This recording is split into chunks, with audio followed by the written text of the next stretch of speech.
The RBS talking of a sterling crisis. I mean, how far would you go? Well, I definitely wouldn't call it a crisis. At the moment, foreign exchange markets globally are manipulated by central banks, and no central bank wants to see a sterling crisis because in 2012, sterling was a safe haven and made up a large component of their balance sheets. But right now it seems to be falling against most currencies, right? Absolutely, and remember that is the goal of an exchange rate. When you have economic weakness, the exchange rate is meant to fall to cushion the economy, to cushion the domestic economy, and that's what they should normally do unless there's manipulation and intervention by other parties. Talking of central banks, which central bank do you think will be first to stop QE?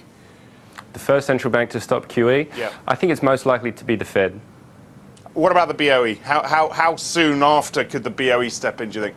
Oh, very quickly. Obviously, with the Federal Reserve being the reserve currency of choice, once they stop printing fresh money, I think many central banks will follow, particularly the BOE. But on a relative economic basis, there's no question that the US Federal Reserve should stop before the Bank of England. Ahead of the ECB meeting this week, what are we going to see the euro do? And are you expecting anything from that meeting? And what's euro dollar going to look like?